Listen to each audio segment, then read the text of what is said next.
Hello again, Pietro here. Thanks for clicking on by. How did you find me? Are you following me? Well, if not, hit subscribe down below. Today, we are talking about this tiny little device called the Halo Band by Amazon. This came out last August 27th, 2020. So not quite a full year. I've had it for 7 months. I haven't worn it every day, I'll be honest with you, but I did wear it a lot. We're going to talk about workouts. I'm going to show you the data. I'm going to talk about body composition, sleep, tone of voice, activity, the Halo membership, how much it costs, and I'm not going to talk about labs though. I talked about those in a previous video. But if you want me to do a video about that, just let me know in the comments below. Without further ado, let's talk about this fitness tracker. The Halo Band. What a strange name. Here we go.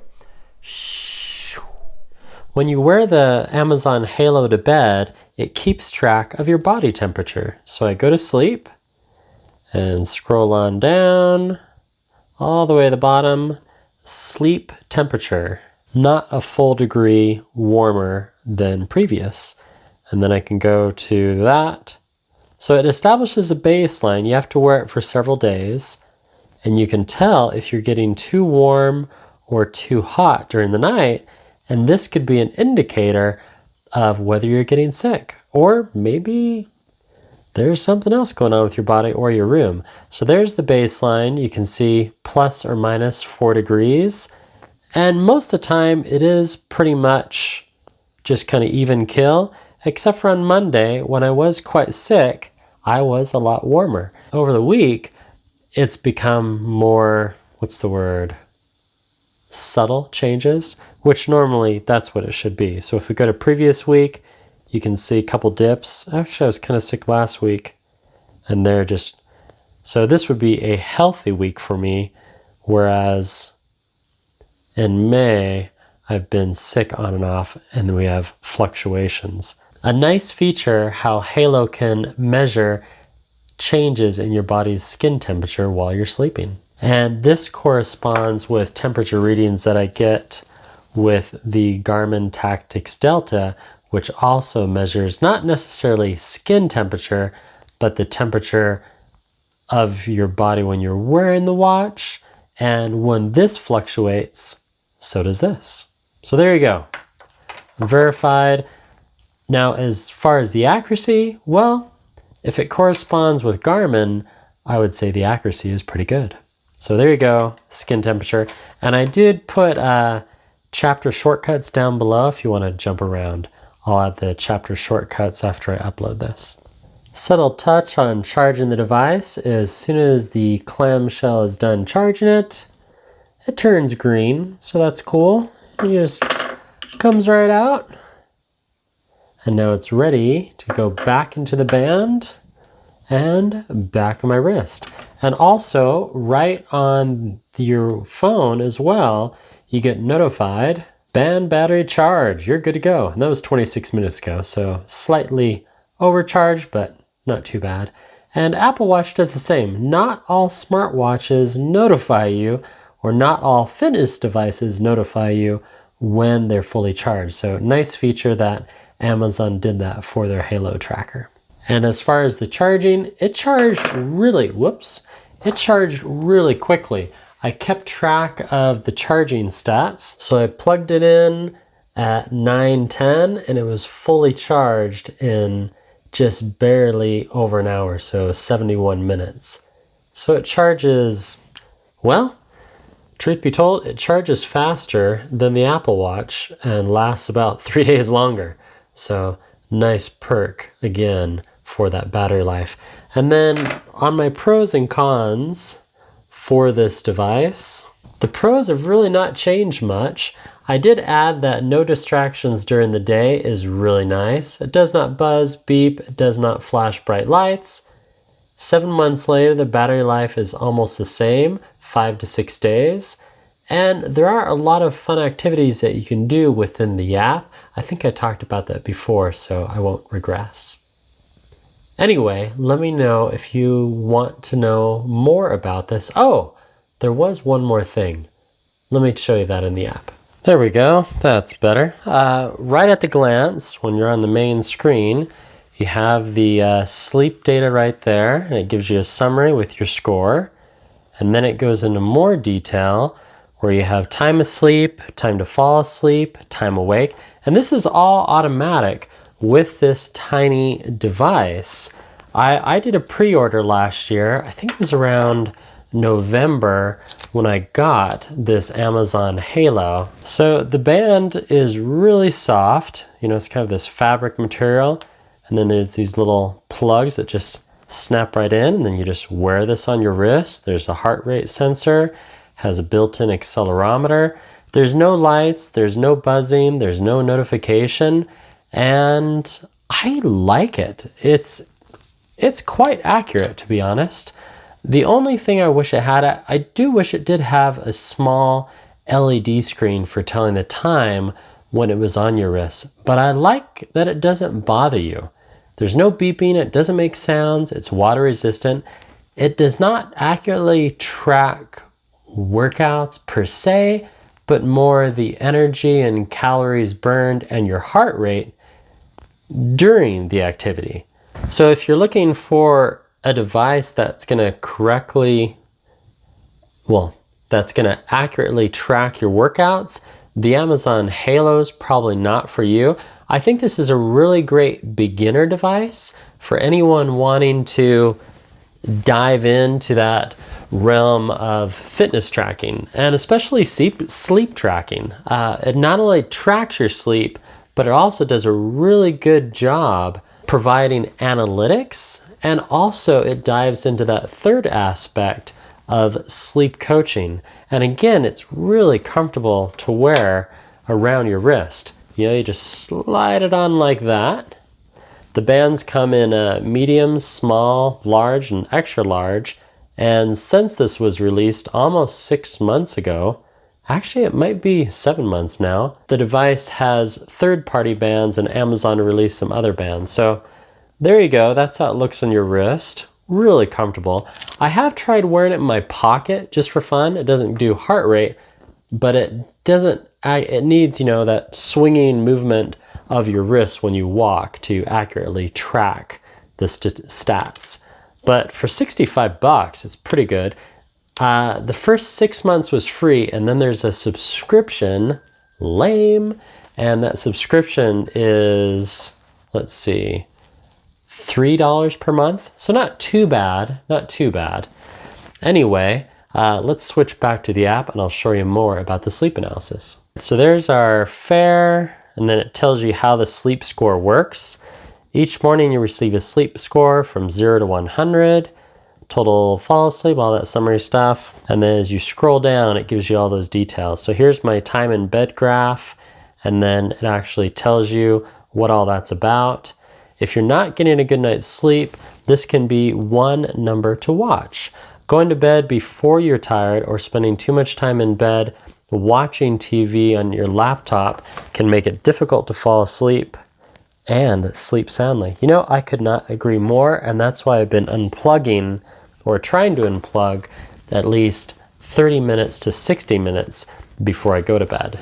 So now we'll go back. Oh, and also on that time to bed, you can switch it to week or even month, and it gives you a quick overview report of everything that's been going on with your sleep. I didn't wear this for over a month. I loaned it to a neighbor, so I don't have a full month of data, and then you can go back and see previous months, of course, as well. And then there's also time asleep. So time in bed versus time asleep, I think you can figure that out. But it's quite detailed for such a small device. I know I keep saying that.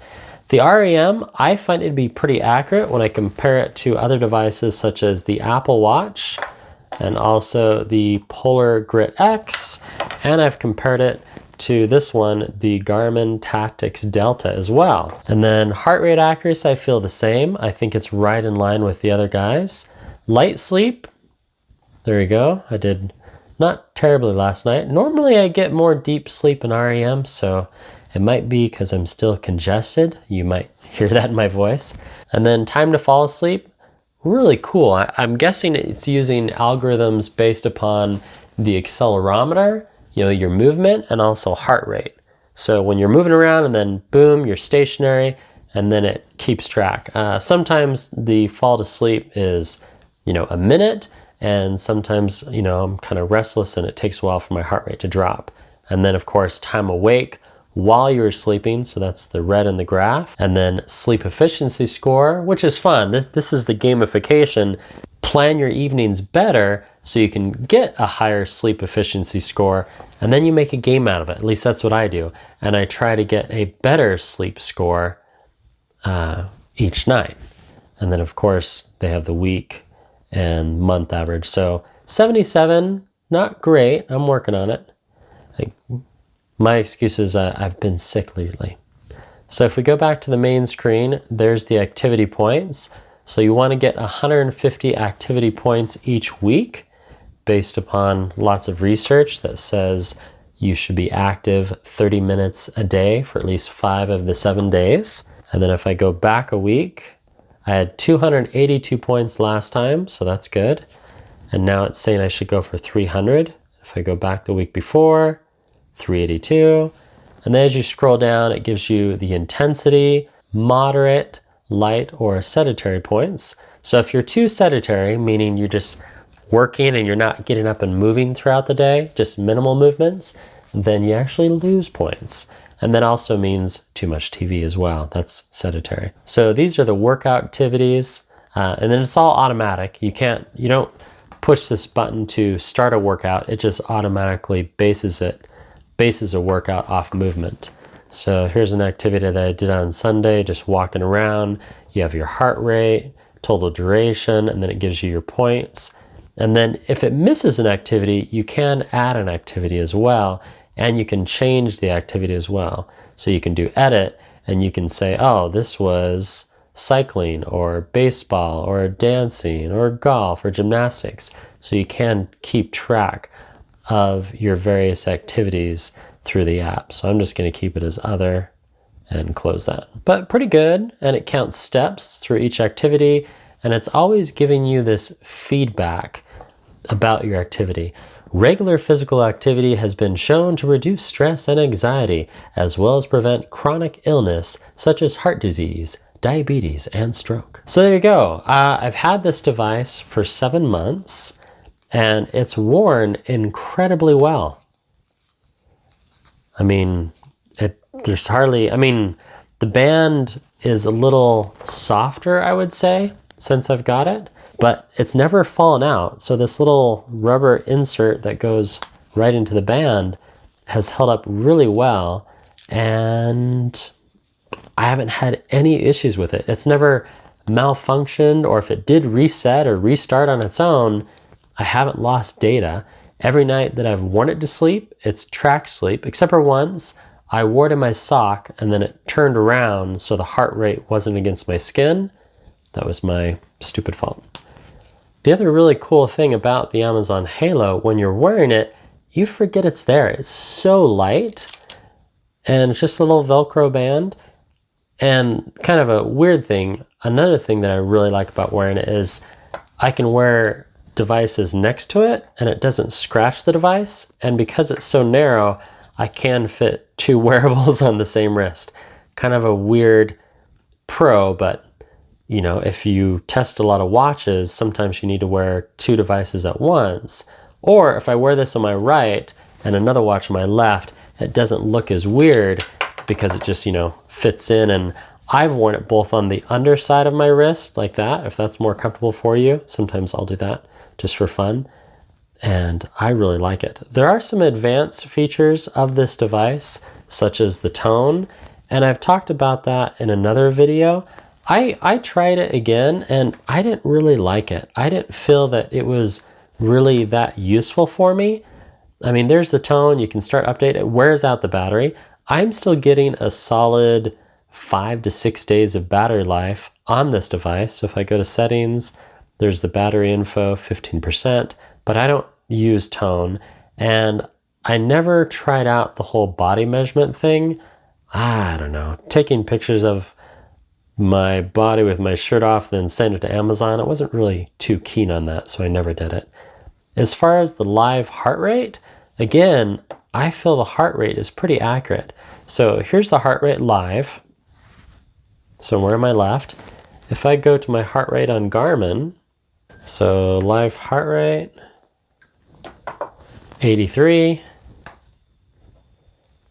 90. Okay, I was just moving my right wrist. Now it's coming down to 89, 88, 84, 85. They're about the same. And then I've done the same test with Apple Watch. I've compared it to Polar. It's pretty quick. And then when I've done the workouts, treadmill and whatnot, it tracks it. It just works. The one thing I don't like is if I'll pause during a workout just for like a minute, it stops that workout and there's no way to connect workouts. So you'll see in the app when you're done for your activity today, there'll be multiple workouts even though maybe you only did one. So there's an 8-minute walk. When I went and checked the mail today, it just quickly analyzed that, and just for that I got 8 points. So it's constantly tracking everything you do throughout the day. And those are my thoughts on the Amazon Halo Band. Thank you so much for watching. And I'd like to hear back from you too. Pithy comments down below. What do you think about this device? And what do you think about Amazon getting into this market? I'll have another video sometime in the next 88 hours. And yes, let the credits roll for the Paramount Kid. See you soon. Goodbye.